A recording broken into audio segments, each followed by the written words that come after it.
A Bíblia diz que no capítulo 6, que embora preso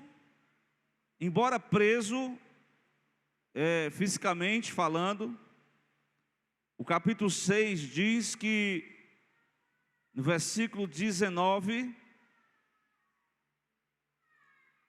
ou melhor dizendo, no versículo 20, ele vai dizer assim: pela qual sou embaixador. Ele está dizendo que Paulo se considerava um representante deste reino de Deus, um embaixador. Obrigado, irmão. Mas aonde? Num palácio, no escritório, num local público, num algo assim. Não, ele estava preso, embaixador em cadeias, para que eu possa falar dele livremente como me convém falar. A Bíblia diz que na carta aos Filipenses, que ele, literalmente, cada soldado da guarda pretoriana ficava ali vigiando aquele preso, e Paulo não perdia a oportunidade. Embora preso, o que ele fazia? Ele pregava a palavra para o soldado da guarda pretoriana, lá em Roma. Glória a Deus.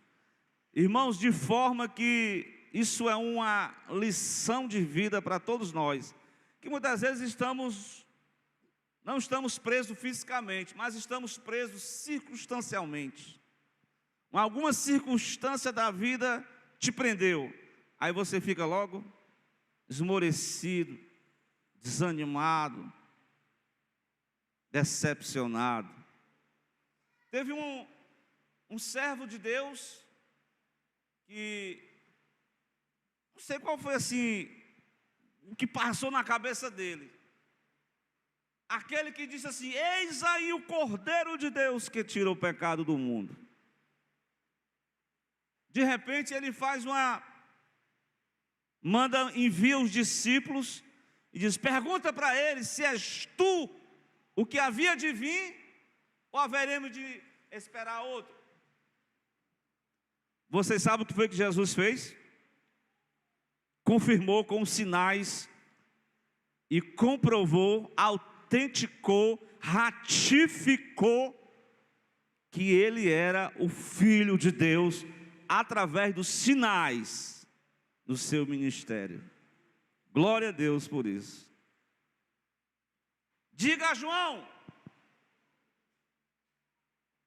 os coxos andam, cegos veem, os mudos falam, os mortos são ressuscitados, e aos pobres é anunciado o reino de Deus. Diga isso para João. Diga para ele não ficar desanimado. Tem momentos que a gente pensa que Deus vai agir, Deus vai entrar na cadeia, Deus vai quebrar as correntes, e Deus vai fazer um bocado de coisas. Com Pedro ele fez isso, mas com João ele não fez. Você sabe o que aconteceu com ele, né? A história está aí. Cortaram a cabeça dele.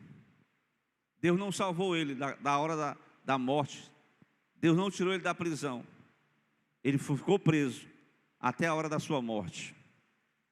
Glória a Deus.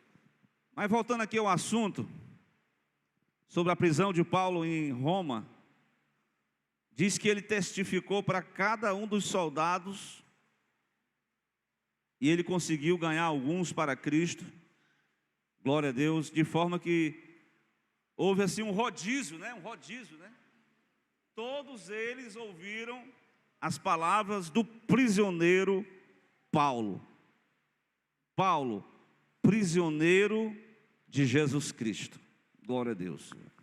Outra vez, uma passagem bastante conhecida, vocês devem lembrar. Essa passagem, se você for pegar, serve muita coisa para nós. Paulo em Filipos, essa carta que ele escreveu, né? ele começou a pregar, e ele começou a falar de Jesus para as pessoas, e houve uma perseguição religiosa.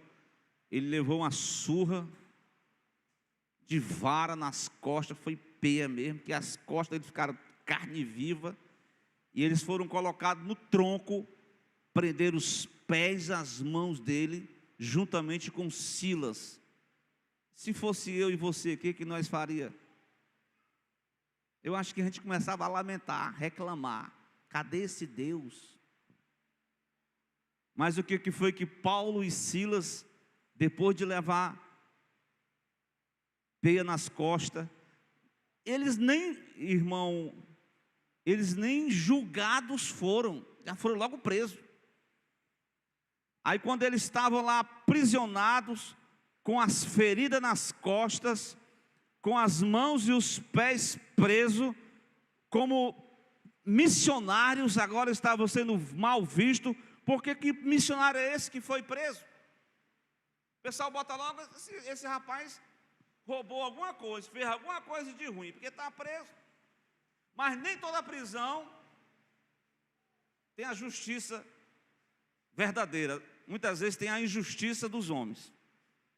Não é verdade? Porque nem procuraram para perguntar quem é o fulano que estava sendo ali aprisionado, apanhou, não perguntaram nada a ninguém. Mas os irmãos sabem o que aconteceu, né? Tem vários hinos. À meia-noite, Paulo e Silas, prisioneiros do Senhor, o que eles faziam? Lamentavam a sua sorte, não. Choravam de tristeza, não. Pelo contrário, adoravam, louvavam, cantavam hinos a Deus. E à meia-noite, houve um terremoto, as prisões, as cadeias quebraram, e Paulo conseguiu ali deter, pela graça de Deus, os presos, e todo mundo ficou ali, ouvindo as palavras de Jesus, através do missionário, através da vida de Paulo, de forma que, nessa passagem, irmãos, ela vai falar para nós, que quando a tribulação for tão forte na tua vida, você não vá para a murmuração, não. Vá louvar a Deus, vá pedir algo, vá orar a Deus. Está aflito, ore a Deus, porque Deus vai entrar com providência e Ele vai passar esse momento circunstancial. E outra coisa, os homens podem prender fisicamente, puderam prender as suas mãos, prenderam os seus pés, feriram as suas costas, mas aquilo que estava no coração dele, na alma dele, era o louvor que subia a Deus, não estava preso. Então Deus, ele louvou a Deus em meio à adversidade. Isso não é fácil de fazer, não. Glória a Deus. Glória a Deus. Então, essa passagem bíblica, eu lhe citei o livro de Atos, quando Paulo estava em Jerusalém, e teve várias profecias, né? Paulo estava lá em Éfeso,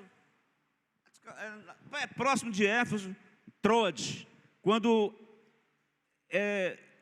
profeta pegou o cinto dele e ligou a Paulo e diz: assim te farão os judeus em Jerusalém, eles vão te prender e vão te matar. E Paulo diz: olha, o Espírito Santo me revela que de cidade em cidade que eu vou, me aguardam tribulações e prisões. Então, a experiência de Filipos, e agora em Roma, ele vai escrever essa carta. Mas até eu citei o motivo da prisão, né? Não foi por questões, não foi um crime, por mais questão de palavras, né? Porque os judeus, Paulo começou a discursar, a fazer a sua defesa, e no meio daquela defesa, no capítulo 22, ele vai citar a seguinte palavra, quando ele vai testemunhar que ele votou a favor do apedrejamento de Estevão, no versículo 21, Deus falou para ele: vai, porque hei de enviar-te aos gentios de longe, E quando ouviram até essa palavra do 22, e levantaram a voz, e dizendo: tira da terra um tal homem, porque não convém que viva. Então eles clamando eles, arrojando de si as suas vestes, lançaram um pó para o ar, e aí pegaram Paulo para ser preso lá em Jerusalém, e para ser julgado, condenado e morto. Mas os romanos entraram em ação, a guarda, e conseguiu tirar ele daquele movimento, e ele foi preso em Jerusalém, foi para Cesareia, de Cesareia ele foi até Roma, naquela embarcação, e depois de tudo isso, ele lá de Roma escreve essa carta aos Filipenses e aos Efésios também. E escrevendo essa carta, ele vai dizer, ele vai pedir, ele vai fazer um apelo à igreja de Éfeso, igreja aqui local, também serve para nós. Ele diz assim: rogo-vos, ele diz, peço pelo amor de Deus, meus irmãos, eu, preso do Senhor, que andeis como é digno da vocação com que fostes chamados, com toda humildade, mansidão, com longanimidade, suportando-vos uns aos outros em amor. Então aqui, meus irmãos, Paulo vai expressar o modo de proceder, o procedimento, a palavra-chave é essa, procedimento daqueles que foram chamados, vocacionados para ser prisioneiro do Senhor Jesus. Ei, pastor, o senhor está pegando pesado aí. Eu não quero ser prisioneiro do Senhor Jesus, não. Eu sou livre. É verdade? Qual é a ideia que você tem de liberdade, jovem? Qual é a ideia que as irmãs têm de liberdade? Para alguns hoje, liberdade é aquela: meu corpo, minhas regras.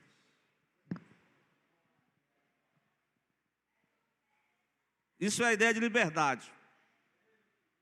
Glória a Deus. Mas não é essa a verdadeira liberdade. Porque eu quero dizer diante de Deus, irmãos, que literalmente, assim, de forma espiritual, simbolicamente falando, somente aqueles que estão presos no Senhor é que eles desfrutam da verdadeira liberdade.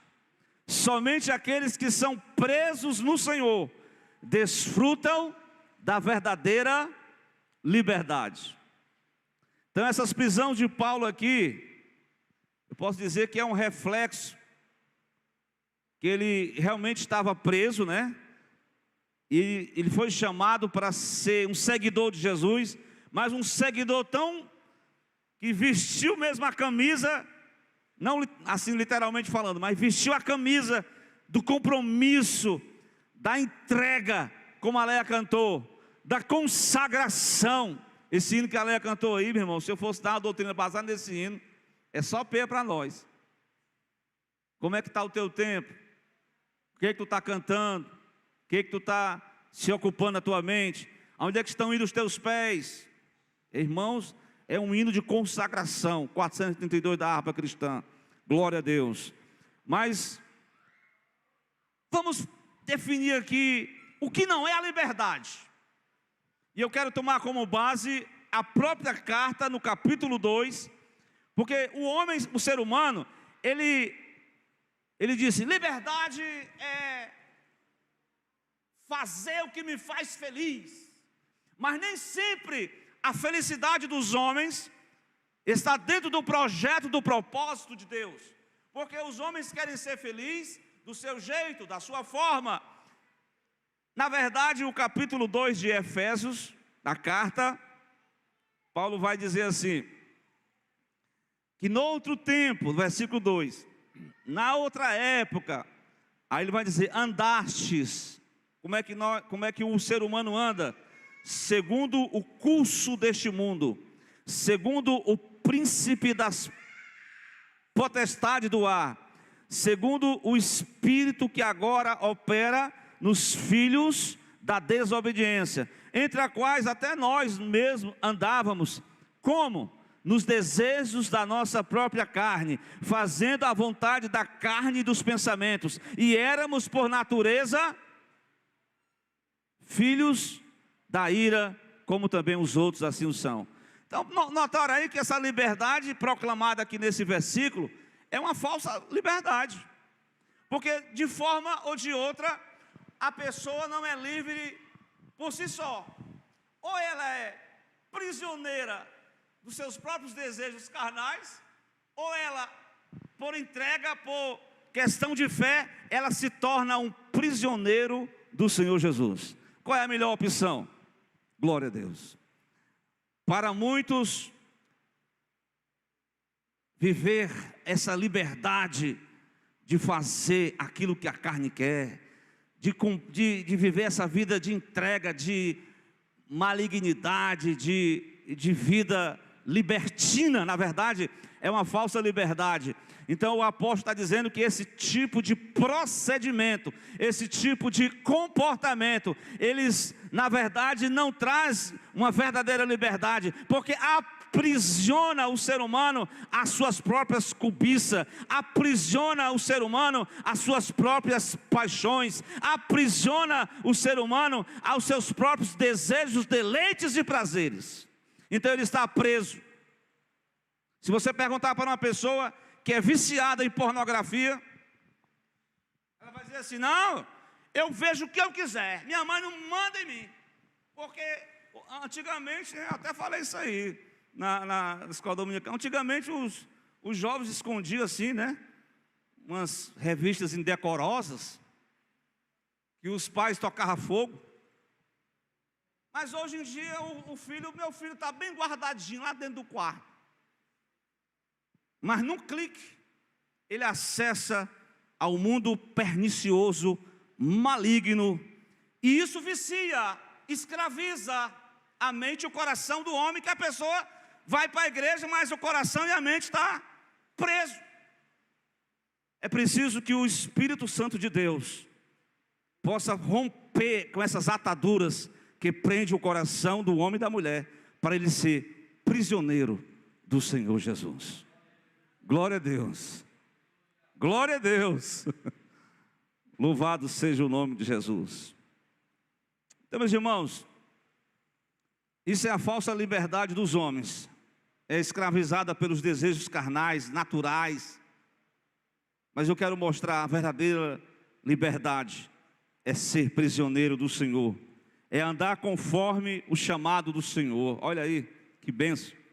O cristão na sua trajetória, irmãos, ele tem que andar conforme o propósito de Deus. Prestemos atenção, o capítulo 4, na parte que ele diz assim: eu rogo como eu, que sou preso do Senhor. Se você notar, o preso ele tem muitas restrições, né? É ou não é? Eu sei que já, hoje em dia, já inventaram tantos direitos para os presos, né? Tem um pessoal que mata o pai e mãe, aí tem direito de sair do dia das mães ou dos pais. Não sei que contradição é essa. Totalmente desconexo com a realidade. Mas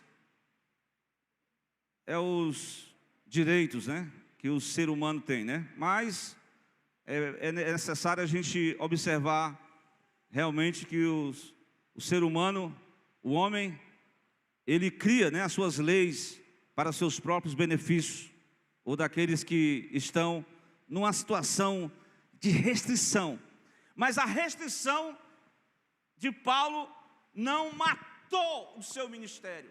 É isso que eu quero ministrar aqui, que ele embora restrito, preso todo dia, conversando com um soldado da guarda pretoriana, conversando do evangelho, falando de Jesus, ele falava de Jesus, ele ia pregando, e ele vai dizer: eu como prisioneiro do Senhor, eu faço um apelo para vocês, irmãos da igreja de Jesus Cristo aqui nesse lugar. O Espírito Santo diz: olha, vocês possam andar como é digno da vocação com que vocês foram chamados. Irmãos, os prisioneiros do Senhor são aqueles que cumprem o propósito do Senhor, são aqueles que andam conforme o chamado do Senhor. Isso é verdadeiramente não calou, não, como é que se diz, fechou a pregação, agora eu vou falar aqui de bem atual, a agenda do apóstolo Paulo, se é que ele tinha, né, a agenda, né? A agenda de Paulo parecia que estava circunscrita a um local só.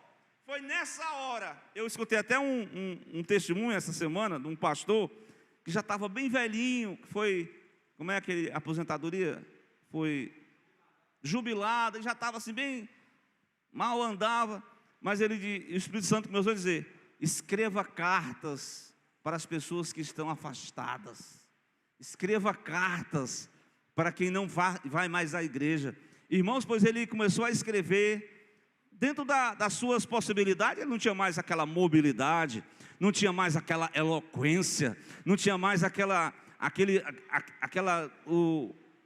essa questão de ir para outros lugares, mas em casa mesmo, ele começou a colocar o plano de Deus em ação, e de repente foram chegando pessoas naquela igreja, e as pessoas, olha, eu estava numa situação lá irreversível, numa situação terrível, mas uma palavra, uma carta que alguém enviou, uma palavra que acertou o meu coração, e eu voltei para a igreja. Irmãos, olha, o trabalho de Deus é exatamente isso, é você desempenhar o chamado para o qual Deus te proporciona. Se você, nesta noite, você quer desfrutar dessa liberdade que há em Cristo Jesus, o Senhor diz que nós temos que, no capítulo 4 de Efésios, nós temos que andar conforme como é digno dessa vocação com que nós fomos chamados. Glória a Deus. Mas vamos adiantar que os procedimentos daqueles que foram, como é o procedimento daqueles que andam, qual é a forma como nós devemos nos manter, nos portar como digno da vocação com que fomos chamados. Glória a Deus. Essa palavra andar como é digno, porque existe um chamado espiritual, existe uma chamada grandiosa na vida do cristão, né? A pessoa diz, não vou ser crente não, porque a vida do crente é muito monótona. Isso é o pensamento mundano, né? Eu não quero viver essa vida monótona, eu quero é divertir, eu quero é fazer coisas, mas presta atenção, você se diverte se embriagando, se prostituindo, gastando dinheiro com aquilo que não é pão, e se acaba e destrói a si mesmo com os vícios. E que liberdade é essa? Isso é uma falsa liberdade. Mas existem uns procedimentos para aqueles que foram chamados, vocacionados. Há um equilíbrio, irmãos. Aqui, presta atenção. Essas cartas, elas colocam essas duas pautas. Existe a parte teológica, doutrinária, e existe a parte prática. Nós não podemos, é igual uma balança, né? Não pode se pender só para o lado de um lado, não. Tem que ter um equilíbrio, né? Andar como é digno da vocação com que nós fomos chamados. Meus irmãos, uma coisa que nós vamos observar aqui no versículo 2, nós já vamos falar de um primeiro procedimento daqueles que andam como é digno da vocação com que nós fomos chamados. O primeiro procedimento é que Paulo diz, andando com toda humildade. Andando com toda humildade. Meus irmãos, isso é necessário. Glória a Deus. Existe um sentimento que ele quer dominar o coração dos homens, das pessoas, aquele sentimento de vaidade pessoal, é orgulho, está entendendo? O orgulho, as pessoas que são orgulhosas, elas carregam dentro de si, eu posso dizer que é como se fosse, na verdade é o primeiro, é o pecado original, não é assim? Eita, você foi agora O pecado original não foi de Adão e Eva, não? Hã? Não foi, não? Onde foi que surgiu o pecado no mundo? O pecado surgiu foi nas regiões celestiais. Ele disse: serei, irei. Ele foi dominado pelo orgulho. Ele se encheu do eu. Ele se tornou prisioneiro do orgulho. E ele elevou-se acima das alturas. E com Deus não tem esse negócio, não. Com Deus é o seguinte: os que se humilham diante do Senhor, Deus honra. Mas os que se exaltam diante de Deus, Deus abate. Deus não tem essa, irmãos. Deus abateu Nabucodonosor. Deus abateu os poderosos deste mundo. As pessoas que se levantam contra o reino de Deus, contra a palavra de Deus. Irmãos, só basta um toque do Senhor. E a Bíblia diz que Jesus ensinou uma lição prática. Ele diz: aprendam de mim, porque eu sou humilde de coração. Glória a Deus. É preciso andar em humildade. É preciso reconhecer que nós somos pequenos. O grande aqui é o El Shaddai, é o Todo-Poderoso. Ele é o grande. Glória a Deus. Toda honra, toda glória seja dada ao Todo-Poderoso. Por isso, quando alguém se achar melhor do que os outros, essa pessoa não está andando no procedimento da vocação, como é digno da vocação, como nós fomos chamados. É preciso estar em espírito de humildade. E Deus abate o soberbo. Que nesta noite nós possamos fazer a oração do salmista, conforme está no Salmo 19, depois você vai ler: livra-me, não deixa que a soberba domine o meu coração. Porque o próprio Davi sabia que a soberba, quando ela assenhora um coração, quando ela tem o domínio sobre a pessoa fala por si, faz o que quer. Sabe que aquela pessoa soberba, ela diz assim: olha, comigo é assim, eu faço o que eu quero, eu digo o que eu quero, eu penso o que eu visto o que eu quero. Glória a Deus. Mas aqueles que são humildes diante do Senhor, ele recebe exortação, ele recebe conselho. Glória a Deus. Irmãos, olha, com Deus é bom a gente andar bem humildezinho, porque Deus tem uma bênção, que diante da soberba tem a queda, mas diante da humildade Deus vai honrar você, em nome do Senhor Jesus. Glória a Deus. Mas o segundo procedimento, irmão Magno, qual é? Conforme capítulo 4, ele diz: mansidão. Glória a Deus. Essa característica aqui, irmãos, parece ser que as pessoas a pessoa é fraca. Pessoa mansa, exatamente, a mansidão, ela faz parte de um dos componentes do fruto do Espírito Santo. A mansidão é algo que tem que ser trabalhado em cada um de nós. Por que tem que ser trabalhado? Eu quero me reportar a uma mensagem que foi pregada na semana passada, que o nosso irmão Miqueias falou sobre não deixar o nosso coração ser dominado por quê? Pela ira. Claro que ninguém é perfeito. O próprio Paulo vai dizer isso: irai-vos e não pequeis, não se ponha o sol sobre a vossa ira. Ele está dizendo que, por mais que nós somos humanos, nós podemos até nos irar, mas muitas das vezes nós nos iramos com muita facilidade. E isso está faltando, como eu estou afirmando aqui, baseado nessa palavra: andar como é digno da vocação com que fomos chamados. Como presos do Senhor, nós temos que andar como é digno da vocação com que nós somos chamados. Porque uma pessoa que é, como eu falei inicialmente, que é dominada pelo procedimento do orgulho, que não cultiva a humildade, uma pessoa que não procede com mansidão, ela se torna uma presa fácil da ira. E uma pessoa irada, meu Deus do céu, meu Deus, tem uns irmãos que, quando se ira, perde o controle emocional. Irmãos, nós precisamos refletir que o nosso chamado é para nós andarmos como é digno da vocação com que nós somos chamados. Em segundo, o procedimento é um procedimento de viver uma vida livre da ira com facilidade. E a ira com facilidade, ela vai aglutinando, ali vai compondo, fazendo parte da sua história de vida. Daqui a pouco aquilo vai se tornando uma prática.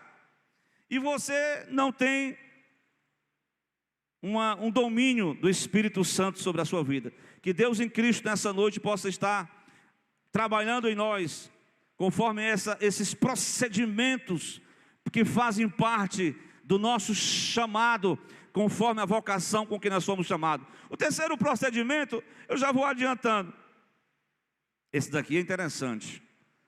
É uma palavra tão difícil assim, né? Vamos lá, vamos fazer aqui a soletrando aqui.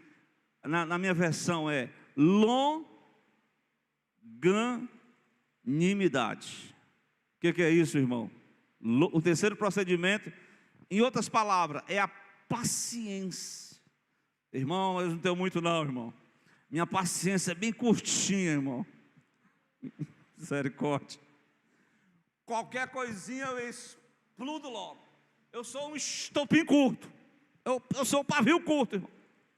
Mas, irmãos, a paciência é algo que tem que ser trabalhado. Claro que eu sempre digo, ninguém pede paciência, né? Porque se pedir paciência, o que acontece? Você sabe o que é, né? A paciência produz, a tribulação produz a paciência. E com o seguinte tem a esperança. E a esperança você não é confundido, porque o amor de Deus está derramado em seu coração. Mas, irmãos, algumas circunstâncias, como eu falei, a circunstância que Paulo foi preso, injustamente, apanhou, e aquilo poderia prender, poderia tornar o coração do apóstolo refém de um mau tempo, refém de uma circunstância desagradável. Há pessoas até na igreja que enfrentam revés, e de uma forma ou de outra, ela fica impaciente, ela perde o equilíbrio emocional, e ela não projeta esse andar conforme o digno da vocação com que nós somos chamados. Meus irmãos, a paciência é algo que vai sendo trabalhado pouco a pouco, é um processo progressivo em nossa vida. Eu lembro-me, ninguém quer passar por certas provações, ninguém, mas tem 3 jovens, eu li uma parte da história deles, que o rei disse: eu vou acender um fogo aqui, quem não adorar vai ser lançado. Vai ser uma prova, viu, irmão? Irmão, tem cada prova que os nossos irmãos às vezes atravessam, são situações que provam se realmente nós somos ou não somos, que nós não temos que proceder conforme o chamado, como escravos de Cristo, como prisioneiros de Cristo. Prestemos atenção.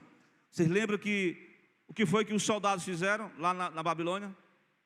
Amarraram, prenderam Misael, Ananias e Azarias. O que aconteceu? Os próprios combatentes que foram lançar eles morreram queimados. E quando passou um tempo, daqui a pouco estavam os 3 jovens passeando dentro daquela fornalha. Eu sei que o rei teve uma visão de um 4º homem na fornalha, de forma que aquela aprovação, quando eles foram lançados para fora, diz que nem cheiro de fumaça tinha nas roupas dele, nem no corpo dele. E os irmãos sabem que quando as irmãs estendem as roupas, né? O vizinho mal criado que toca fogo lá, meu irmão, uma tribulação para quem sofre de asma. As roupas ficam um mau cheiro de fumaça. Mas enfim, os jovens estavam, a aprovação deles serviu só para uma coisa. O que foi? Muitas vezes nós estamos presos a umas circunstâncias, estamos presos circunstancialmente, estamos presos a alguém que nos provocou, estamos presos a uma situação de revés, mas aquela provação, ela queimou as amarras daqueles 3 jovens. Eles agora estavam andando soltos, eles estavam agora livres, embora presos pelo Estado, presos por Nabucodonosor, poderiam até ser mortos, mas eles não foram mortos, eles não ficaram presos. A provação civil para prová-los, para queimar as amarras que estavam prendendo ainda, porque tem coisa ainda que ainda está amarrado. Tem algumas amarras que prende a gente. Glória a Deus. E o Senhor disse para, após a ressurreição de Lázaro, Lázaro estava vivo, quando Jesus mandou ele sair. Mas uma outra palavra que Jesus disse: desatai-o. Tem alguma coisa que tem que ser desatado em nós. Glória a Deus. Então, a longanimidade, muitas vezes, essa suportar, né? Essa paciência. Mas eu quero correr um pouquinho e já partir para um quarto procedimento. Primeiramente, nós falamos aqui sobre andar como é digno da vocação com que nós somos chamados como prisioneiros do Senhor. Primeiro procedimento, eu falei de humildade diante da honra. Tem que ter humildade, a mansidão de uns para com os outros. Eu estou falando só de questões relacionais, longanimidade, a paciência diante dos embates, das circunstâncias desagradáveis. E o quarto procedimento qual é? Ei, pastor, esse daqui tem que pedir muita graça a Deus, porque eu não tenho uns irmãos que eu não suporto não, pastor.